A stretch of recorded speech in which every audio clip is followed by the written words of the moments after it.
Hey guys, before we get to our top 5 today, just want to remind you, like, subscribe, do all those things, leave us a comment. We'd love to hear from you. Really appreciate it. Easy way to hear from you is join our Discord. We're super active on there. Tim likes to put polls up and get people arguing and fighting because, hey, that's what the internet is for.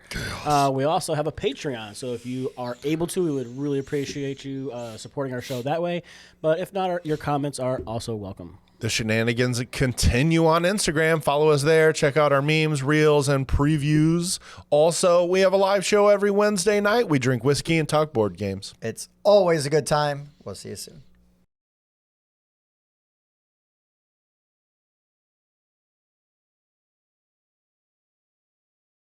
Hey guys, I'm Tim. I'm Bob. I'm Mike. And this is the Board Game Rundown. And today we're going to do our top 5 new to me games from 2024. So what that means is these games came out in 2024 or before, but we have played them for the first time. Bob's making a face because he likes to cheat with his list. It's not cheating. And it's like, oh, I played this game, but hey, guys, you can't play this. So instead of letting Bob be a hipster, we made him fix his list. Yeah, imagine that. Tim trying to keep people from being a hipster. Listen, man, that's my gate to keep. That's your lane.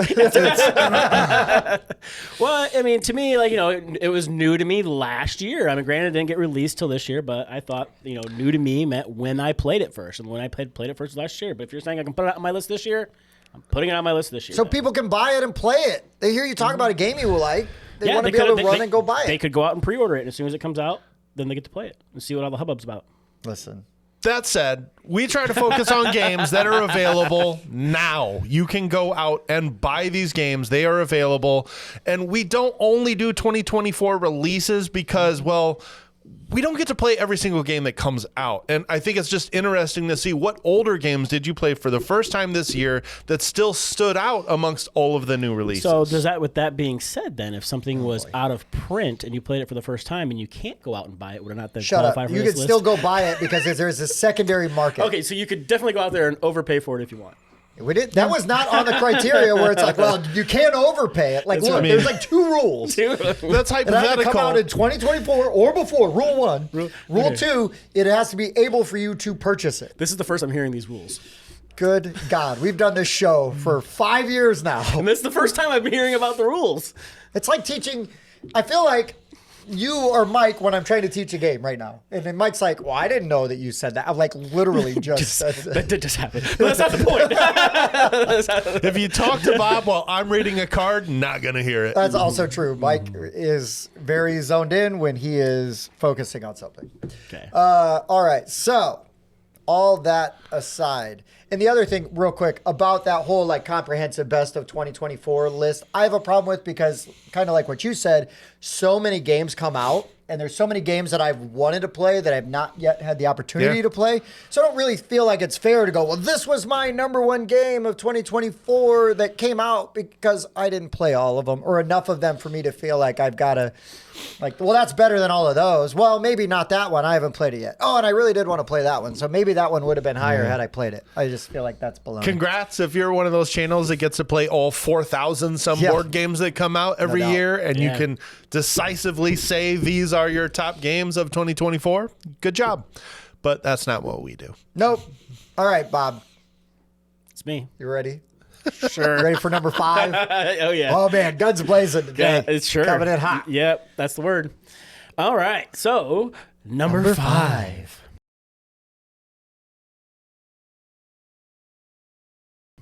My number 5 is, it was new to me, obviously, this year. Ooh. So it's part of the criteria. Hold on, I got to change but my it list. is an older game. It is an older game. However, they just had a expansion come out for it, which is what introduced us to this game. And this was the first Moncala game that I had ever played, but Ostia. Yes. I think that's how it's pronounced. O-S-T-I-A. O-S-T-I-A. Beautiful box, but beautiful dual-layer boards. This awesome Moncala where you're picking up all these pieces and dropping one, and then when the final one lands, you're taking all those actions to do that. Like, it was just super unique, and it was beautiful with the little wooden pieces and like the little chests and everything. And I had a great time playing it. I'm glad this is in my collection now. It actually just showed up yesterday. Nice.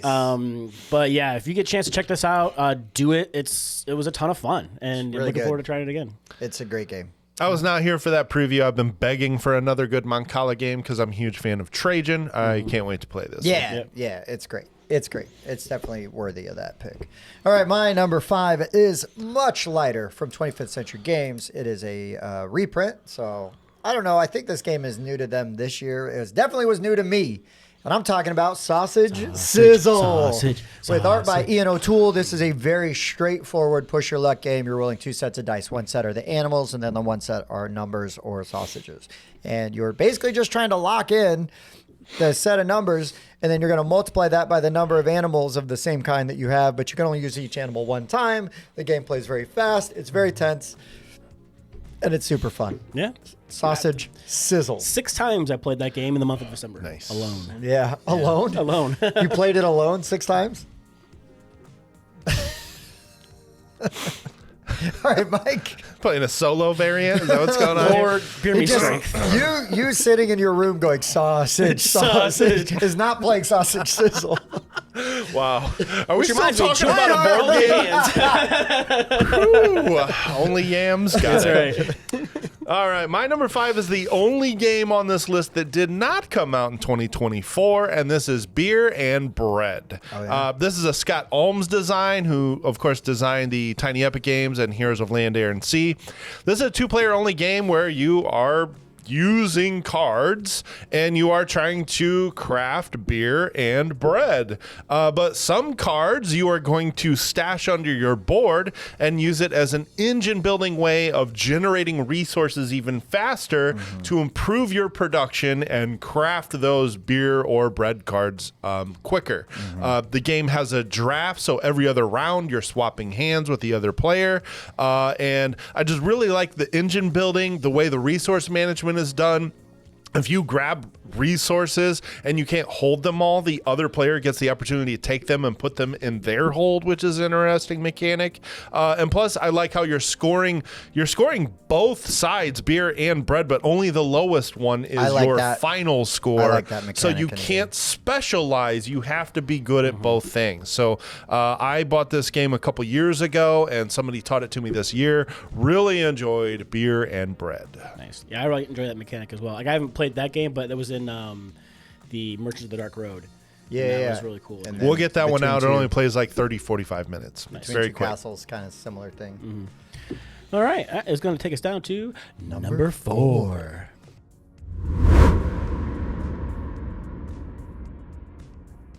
I was super excited to get number 4 into my collection. This is one of those games where we literally played it, re-racked it, and played it again because we had so much fun playing it. There's a ton of replayability in there, but Endeavor Deep Sea is just a really fun kind of engine building. You're recruiting people to be on your team. You're placing little discs on them to take actions, but then you're also powering up your player board to be able to remove more of those, so you can take those actions again, or to gain more discs, or to make your submarine so they can go deeper, to do more research and things like that. It's just, there's a lot going on. There's a whole other board where you're doing these what do the hexagons do? They're called advancements. No, they're not achievements. I can't remember the word for it. It's been a couple months. It's been a minute, but yeah, it's a lot of fun because there's 10 different missions, so there's a different board for each one, and how you place your little pieces out there, like on this board, is going to unlock new like points and abilities and things like that, and it's really good. Kids table board game. Knocked it out of the park with that one. So yeah. Burnt Island technically. Burnt Island technically, but they're just like together, right? Yes, same company basically. Fantastic game. They have some 2025 releases that you really need to keep your eye on. Yeah, they do. They're going to crush it. They didn't make this list, even though they were new to us this year. That'll be on next year's list. I mean, I don't listen, Bob. You're right. Yeah. You're correct. I'm trying to inform the people. All right, my number 4 I know has been out for like a little bit, but it also has a reprint coming, so hey, heads up for that.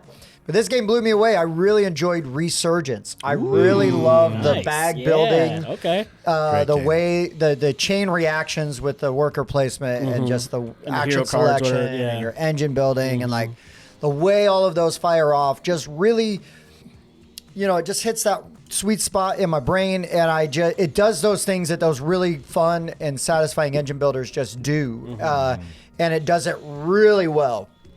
And then again, right, like the bag building aspect of it, like just icing on the cake. Yeah. It's a great game. I prefer the original box art versus what is coming out, but I'm going to tell you that if you've heard us talk about that game or you see a review or anything like that and it sounds interesting, just buy it. It's a really good game. Yeah. It's easy to learn. It plays fast.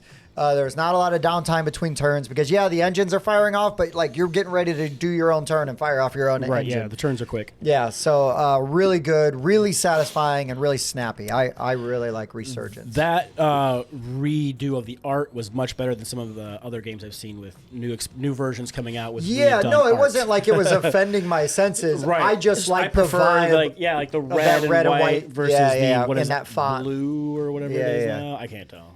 Yeah, it just felt very like Soviet bloc Cold War. Yeah, it looked appropriate. Yeah, for sure. Fantastic game by Stan Kordonsky, who self-published it, but with this reprint by Portal, it'll be available with more copies in even more countries now. Yep. So that's a good thing. More people get to experience this great game. Yeah. Agreed.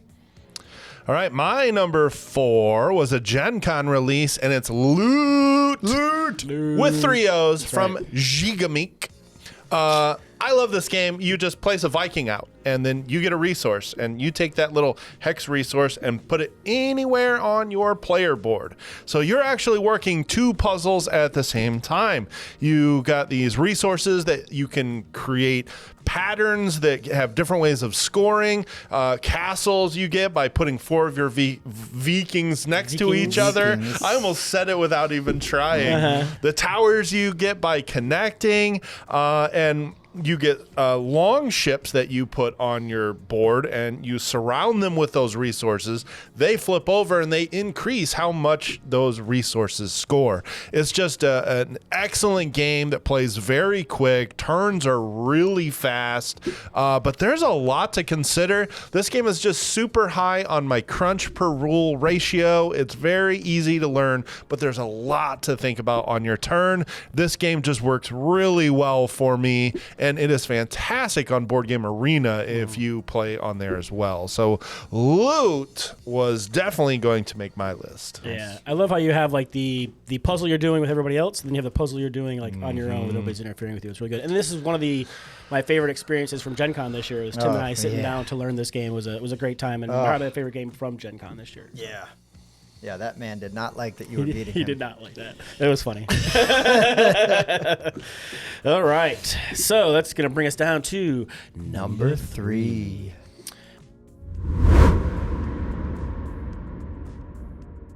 My number 3, this should come as no surprise to anybody that knows me and the types of games that I like. But this year I got to play the anniversary edition of Axes and Allies, and it is fantastic. If you love war games, and you love like the old Axes and Allies games, and they've come out with a bunch of different versions and whatnot, but the anniversary edition is like the ultimate edition. Like it's got the text in it. It's got these like different conditions that you can meet to try to earn extra money for each country, because it was just different things they were trying to work towards during the war. It's got all the fancy bits that you would expect from a normal Axis and Allies game, and then it actually comes with like some of them they started to cheap out, where they instead of giving you the little industrial complexes, they were giving you cardboard chits, or they weren't even giving you money or anything like that. So this includes all of that stuff. So if you're looking for a version to get, this is the version to get. It even has 2 different setups, so you can play 2 different games with the same game. It's fantastic. So I got to teach Mike, and that was fun. It was his first endeavor. That was my first time playing it. It was fun. Nice. Yeah. So, Nice. Good time. All right, my number 3 is definitely by far the oldest game on my list. I know Bob likes this game, and this is a game that I would have passed on, but I was made to play it, gently asked to Gently play coerced. it. Gently coerced to play it at QSCon this year with West and Marcus, and that is Hansa Teutonica. Yeah. I played it twice in the same weekend. Yeah. And man, just that like that it's not like route building, but it's kind of It's route kinda building, route, kinda. you know, and Yeah. then like with the different actions, and then your own player board that you're doing, so you're upgrading your own stuff, getting better doing options, things. and then different things you can do by locking in those certain towns Right. as you connect. And different types of workers, kind of. Yes, very cool, very interesting, and I cannot wait to get my hands on the big box version. Ooh, yeah. I've got to. I just Yeah. have to. Like that is. That's the way to go. It is. 100%. But this game really was not hard to learn at all. Like I was like, okay, do I want to learn like a dry Euro? And it It's dry. I don't know. Immediately, it felt like I was into it. You know, like I was into it. I know we're establishing like mail routes. You know, Yeah. But I guess maybe it was also like playing with West and Marcus and like them talking trash and then their level of competition while I'm like, okay, like I see what's going on here, you know, and just trying to like hang out and play. And I still felt like I was competitive, even though I was playing with two guys that have played this game a bunch together. And you can't always say that about some games, right? Some games. You just don't feel you feel outclassed from the get go, and and I didn't feel that way, you know, at all. I didn't win, but I felt I was in it. I was in the mix, you know. So I really enjoyed it. That was the first game that I played that introduced me to the bump mechanic. Oh yeah, and I thought the bump mechanic and like a placement game like that was so cool. I'm like, why aren't more games doing bump mechanics? It's like because you're weighing that. Man, I really want to go there, but it's going to give him a worker back. He's going to get to put that back out again without having to do a recall action. So it's like, I love that tough decision. Yeah. Good decisions, right? Low rules overhead. Your crunch per rule is. It's there. It's there, man. Really good game. So don't sleep on it. It's really fun. Really good. Yeah, don't let the box cover fool you. Don't. Because it's got that crappy. Guilty. Yeah. It's fine. It's classical. It's Concordia. Yeah. All right, let's go from a dry box cover to a fantastic box cover. Continuing my 2024 releases, Andromeda's Edge.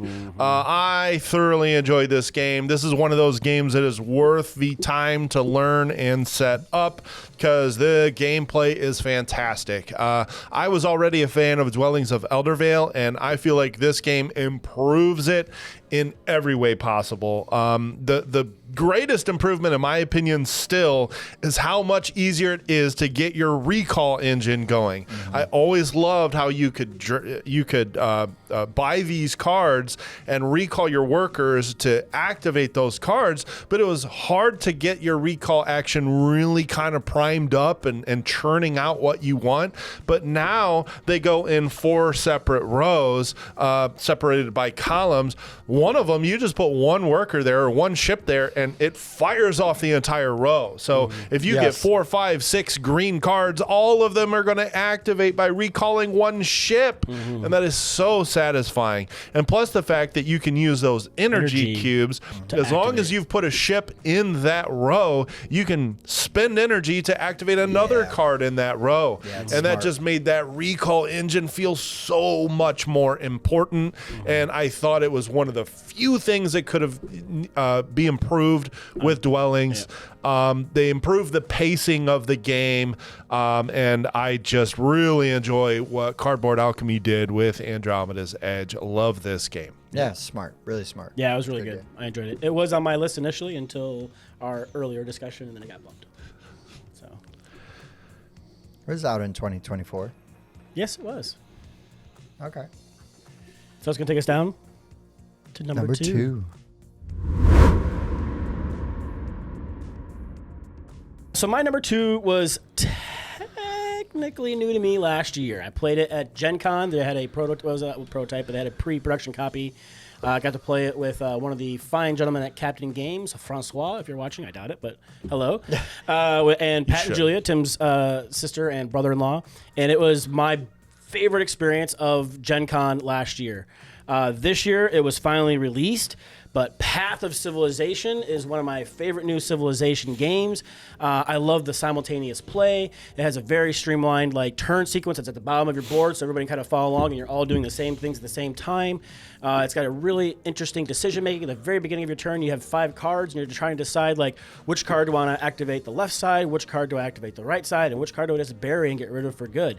And all of that is going to lead to you gaining cubes in certain areas. It's going to lead to you building wonders and recruiting great people. You're going to be gaining technologies and buying from these really unique tray system that holds all these cards in it. They've got stickers on there, so when you gain a card, you're going to look at the sticker on the side, you're going to gain those resources immediately, and that card's going to join your other 4 that you're going to pick up and then make those decisions again. And the tray system is really cool because it just stacks on top of each other. There's a plastic tray that goes over the top, and it all just fits right in the box, and it just makes the setup and breakdown of that so easy. And I think they just did a great job with that game. You can play 5 people in 60 to 90 minutes, and that's fantastic. So Nice. Yeah, I really love the action selection in this game where you've got 5 cards, but you can only slot 4 of them, and they're multi-use, so you're only going to use one side of the card. And as you're buying better text, the decisions become even harder because now your cards are even better, and they just keep improving every round. It's a great game. Yeah. Nice. Yeah, that's good. Really good. I enjoyed it the one time I played it. I need to play it more. Yeah. Like, that would be one that if I found in the wild for a good price, I'd just buy it because you could get it played. It's easy to teach. Solid It's game. really good. All right. So my number 2, I don't think it's new to 2024, but I found it in 2024. And with all the expansions and everything. And I love difficult co-ops, and this was a really good one. And I've had a great time with it. And I've even messed around with it a little bit on solo. And that is Set a Watch. This is a game where you're playing as adventurers, but here's the thing: is somebody has to man the fire, right? And they burn that fire bright so you can see further down the line of foes Things that are coming in. coming in to try to get you. And then everybody else. So there's that phase where they're doing that and they're doing some actions. They're going to manipulate that line a little bit. They're going to set you guys up. You know, the guys that go out to fight. And then the people that go out to fight, now they roll their dice. They're assigning them to deal damage. You're trying to get through as much of that line as you can, because what you can't will then damage you and then go to like the horde pile, and you have to deal with that at the end. So as many of those guys as you can clear out early, the better. And there's also a mechanic in there where you can't like rest the same guy twice. So everybody's got to rest before a person can rest the second time, or rest by manning the campfire. But there's really good, really fun and interesting ways to sort of mitigate the actions of what the player is doing. Because like Mike's character might be really useful. Like, why would we ever rest him? Well, we have to. You have to, at some point. So you have to find the right time to do it, because everybody's got something they're good out sort of in the wild and then they're good at in camp. So you want to try to line up that timing of like, okay, so now would be really good. Mike can like burn that fire brighter for cheaper. So, okay, man, like while you're there, you work on that, and then maybe like look ahead at the next area that we're going to go to, because that's going to also potentially determine what is coming out. And you could look at 2 and bottom deck 1 and take the other, or add a different one in. I forget exactly how it works, but you can swap it out for an easier one. So it's the timing of that, and then the way those cards come out in the lineup is awesome and horrible at the same time, because sometimes it's like if this guy comes up and this guy's right behind him, then this happens, and you're like, no, that's like that one thing we didn't want to happen. But it's really challenging. It's really I've yet to play this where it was like, well, that was easy. Like, it's always we're sweating bullets down to the end, and really enjoyed Set a Watch.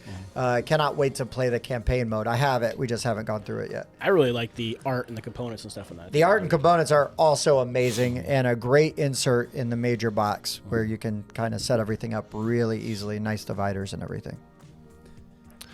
All right, my number 2 is a game I backed on Kickstarter and was really anticipating this year, and it did not disappoint, and it is Skyrise. I really enjoy bidding games, and you combine that with area control, and you have one of the most unique games I have played in quite some time.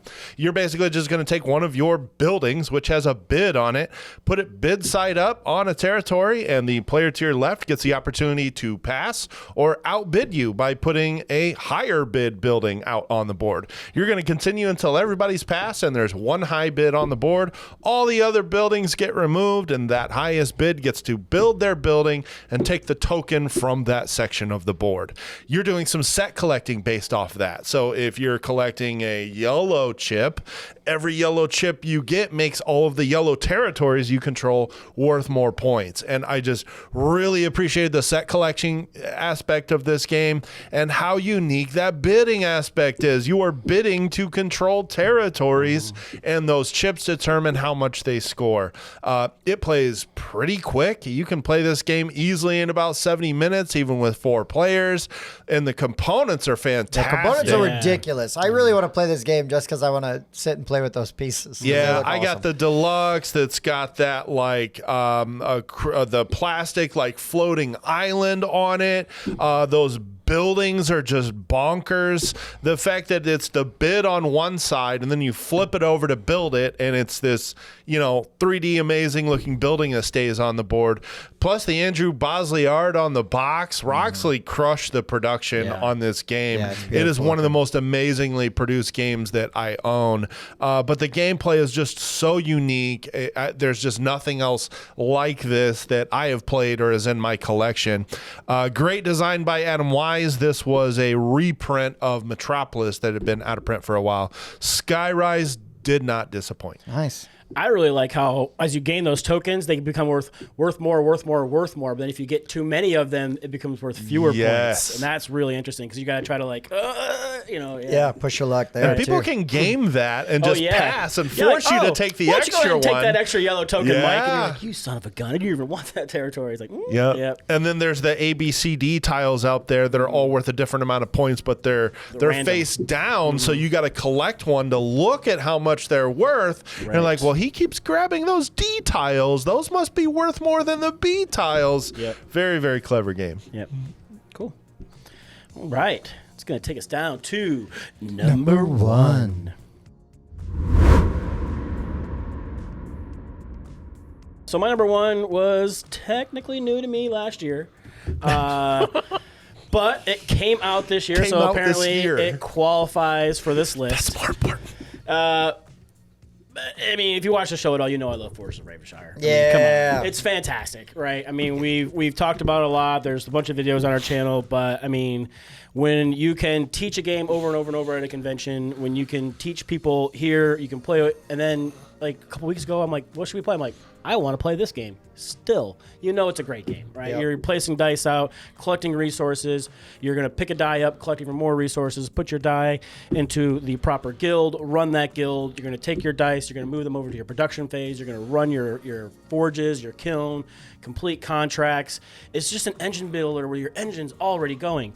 And if you think you might be able to complete a second contract, you probably can, because there's a lot of ways to get those little onesie-twosie pieces that you think you might miss, but then you could do some different trades and this and that with the market, and you can build all the stuff you want to build. It's fantastic. If you get a chance to play it, just play it. You're going to want to buy it. It's really good. It's really good. It is not in my top 5 because I assumed it would be at everybody else's, or at least yours. Yeah. But no, this is a absolutely amazing game. They sold out at Gen Con for a reason. Yep. This game is also, I will continue to tout it as an underrated game until I feel like it is rated properly, where it's in like a lot of collections as sort of a mainstay. Right. Just because I feel like it's that good. I genuinely do. Yep. More people need eyes on it, and it will get the love that it deserves. It is hard though, because I have to remind myself, like, oh yeah, it's new this year, but we've been around this game for like 2 years. Yeah. Yeah. we have.